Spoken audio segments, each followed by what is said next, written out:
ပင်လယ်ရေအောက်မှာနှစ်ပေါင်း1200ကြာပျောက်ဆုံးနေတဲ့အီဂျစ်မြို့တော်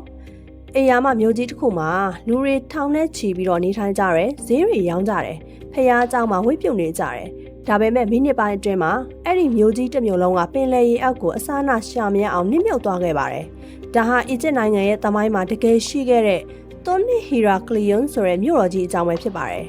အဲ့ဒီအကြောင်းကိုပြန်ပြောရမယ်ဆိုရင်လွန်ခဲ့တဲ့နှစ်ပေါင်း2900ကျော်ကိုပြန်သွားရပါလိမ့်မယ်ဒီမြို့ဟာအီဂျစ်ရဲ့ဂိတ်ဝေးလို့ခေါ်တဲ့အဓိကဝင်ပေါက်ကြီးဖြစ်ပြီးတော့ခင်မီတဲ့ဟိုတယ်တွေ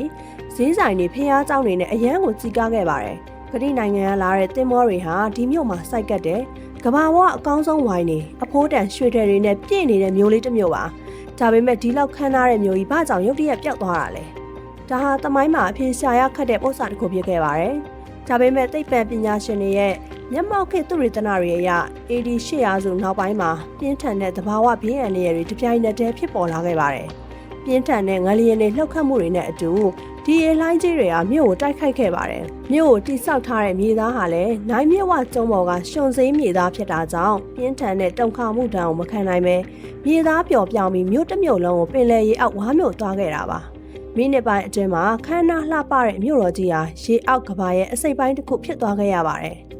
ဒါပေမဲ့နှစ်ပေါင်း2000အပြည့်မှာပင်လယ်ရေအောက်ရှေးဟောင်းသုတေသနပညာရှင် Fred Gorio ဟာပျောက်ဆုံးနေတဲ့ပြင်သစ်သင်္ဘောတွေကိုရှာဖွေရင်းနဲ့အီဂျစ်ကမ်းခြေရဲ့4မိုင်ခန့်အကွာရေအောက်ပေ30ခန့်မှာမယုံကြည်နိုင်စရာသွန်နစ်ဟီရာကလီယွန်ဆိုတဲ့မြို့တော်ကြီးကိုပြန်လည်တွေ့ရှိခဲ့ပါတယ်။ဆက်လက်ပြီးတော့သုတေသနပညာရှင်တွေကရေအောက်မှာအေယာမကြောက်ရွံ့ထူကြီးတွေ၊နှဖျားပုံတွေ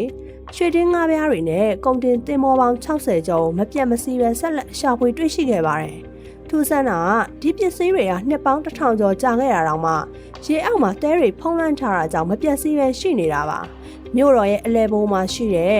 အမန်ဂျဲရက်ဖျားเจ้าကြီးရဲ့အကျွင်းကြံကိုကြည်ချင်းအဖြစ်ဒီမြို့ဟာတစ်ချိန်ကဘလောက်အထိခမ်းနားထဲဝါခဲ့တဲ့ဆိုတာသက်သေပြနေပြီးတော့အီဂျစ်ခေတ်ရဲ့အဓိက